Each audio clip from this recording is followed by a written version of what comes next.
बोलो राम।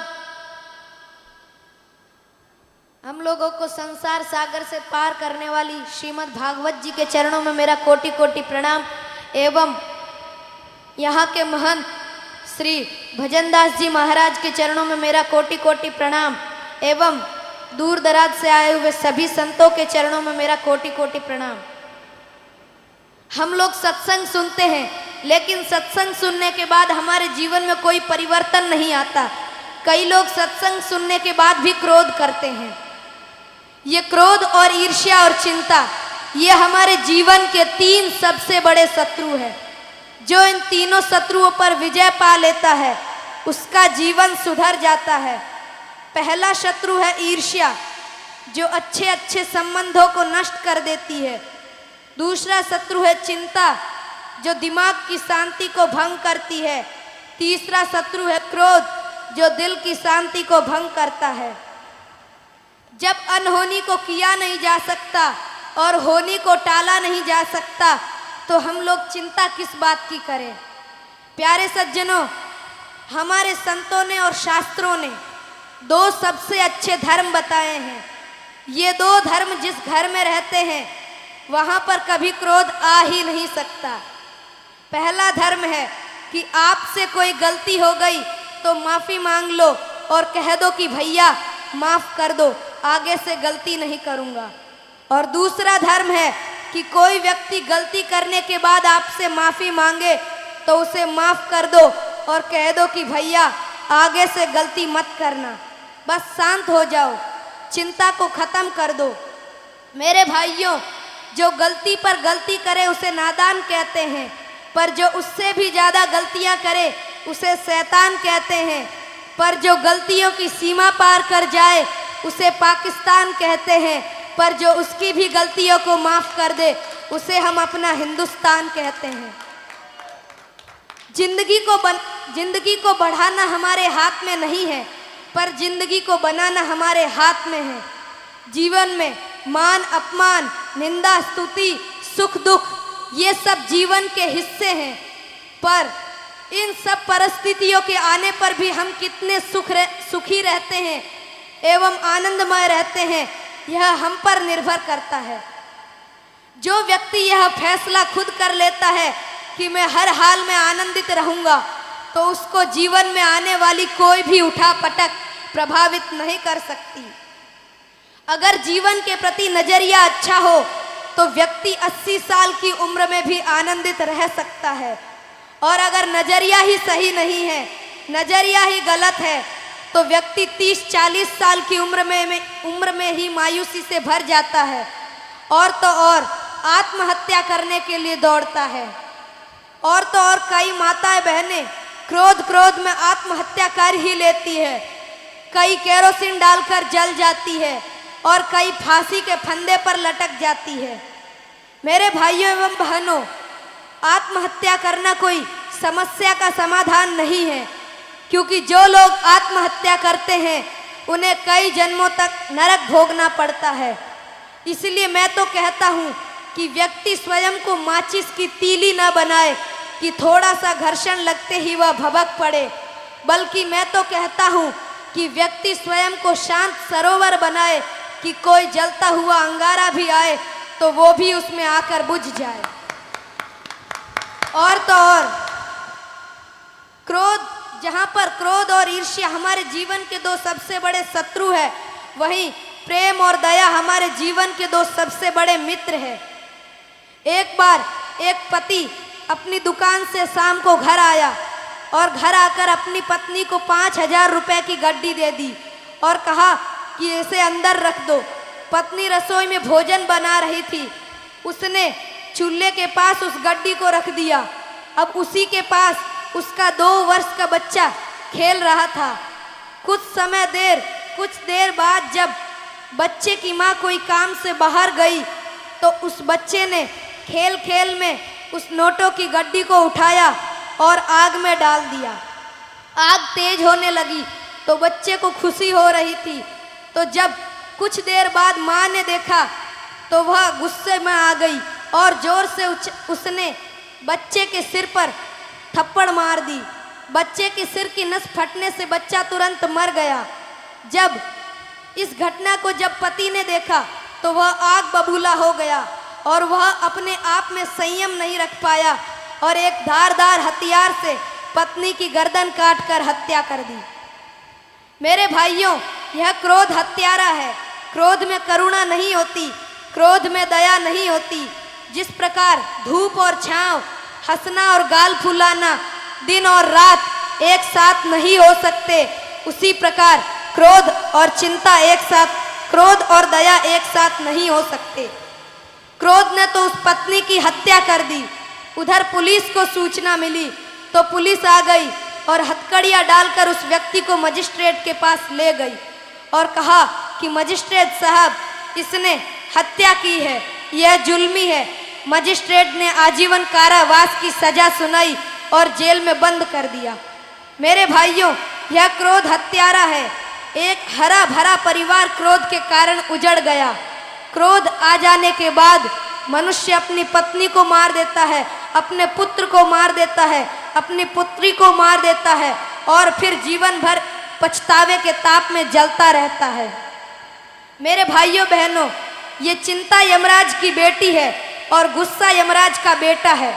अगर यमराज से बचना चाहते हो तो हर हाल में मस्त रहना सीखो, क्योंकि एक बार गुस्सा करने से दिमाग की 10,000 ज्ञान की कोशिकाएं जलकर नष्ट हो जाती है। तो सोचो, जो दिन में 10 या 20 बार गुस्सा करते होंगे उनका क्या हाल होता होगा। अगर आप अपनी स्मरण शक्ति को पावरफुल बनाना चाहते हो तो गुस्सा करना छोड़ दो, क्योंकि गुस्सा करने से हार्ट अटैक की 20 गुना ज़्यादा संभावना बढ़ जाती है। और तो और माताओं बहनों को विशेष ध्यान देने की बात है कि गुस्से में आकर आप अपने बच्चों को दूध न पिलाएं, क्योंकि गुस्से में आकर पिलाया हुआ दूध बच्चे के लिए जहर का काम कर देता है। और तो और मैं बहनों से कहना चाहता हूँ कि जो लड़की अपनी जीभ को कभी खारी नहीं करती और आँख को कभी लाल नहीं करती, वह लड़की ससुराल में जाकर भी सदा सदा सुखी रहती है। कई लोग 56 भोग बनाकर कहते हैं कि महाराज, हमने आपके लिए 56 भोग बनाया है। अरे भाई, भीतरी मन से तो आपके मन में क्रोध है, लेकिन ऊपरी मन से आप कह रहे हैं कि हमने आपके लिए 56 भोग बनाया है। अगर मन में शांति है तो सूखी दाल रोटी भी अच्छी लगती है, और अगर मन में शांति नहीं है, मन में दया नहीं है, तो 56 भोग भी फीके नजर आते हैं। कई मानिए किसी व्यक्ति के पास बहुत बड़ा बंगला है, महंगी कार है, बहुत सारी धन संपत्ति है, घर में सुंदर पत्नी है, लेकिन उसके मन में शांति नहीं है, तो समझो वह बहुत दुखी है। और अगर वही दूसरे व्यक्ति के पास रहने के लिए केवल एक झोपड़ी है, चलाने के लिए एक साइकिल है, घर में सावली पत्नी है, लेकिन अगर उसके मन में शांति है तो सोचो कि सबसे बड़ा सुखी वही है। अगर हम किसी बड़े बंगले में रहते हैं पर घर में रोज रोज कलेश होती है, तो समझो कि हम नरक में जी रहे हैं। और तो और वही हम एक छोटी सी झोपड़ी में रहते हैं, पर अगर हमारे घर में प्रेम है, दया है, वात्सल्य है, तो समझो कि हमारे लिए वह घर घर नहीं बल्कि जीता जागता स्वर्ग है। अरे स्वर्ग को आप कहाँ कहाँ ढूंढोगे। कभी ऐसी नौबत आए कि एक पलड़े में 5 करोड़ हो और एक पलड़े में मन की शांति, तो आप 5 करोड़ लेने की बेवकूफ़ी मत करना, झट से मन की शांति का चयन करना, क्योंकि जिसके पास मन की शांति है वह करोड़पति है, पर जिसके पास मन की शांति नहीं है वह करोड़पति होते हुए भी रोड़पति है। जीवन की शांति ही, मन की शांति ही जीवन की सबसे बड़ी दौलत है।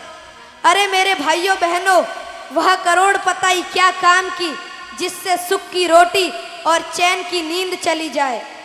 मैं तो कहता हूँ कि आप शांति की व्यवस्था जीते जी करवा के जाए, ताकि आपके मरने के बाद लोगों को शांति की व्यवस्था न करवानी पड़े। किसी अमीर व्यक्ति की मृत्यु के पीछे जब श्रद्धांजलि सभा बुलाई जाती है तो लोग उनसे, भगवान से उसके लिए यह प्रार्थना कोई नहीं करता कि हे भगवान, इसको बहुत सारी धन संपत्ति मिले, बहुत बड़ा बंगला मिले, महंगी कार मिले, क्योंकि उसने सब कुछ कमाया पर मन की शांति नहीं कमा पाया। मेरे भाइयों, और तो और अपन चिंता किस बात की करें, क्योंकि अपना है सो जाएगा नहीं, और जो जाता है सो अपना है नहीं। इसलिए अपने शास्त्र और संत कहते हैं कि तू थारी संभाल ले, छोड़ शेष जंजाल।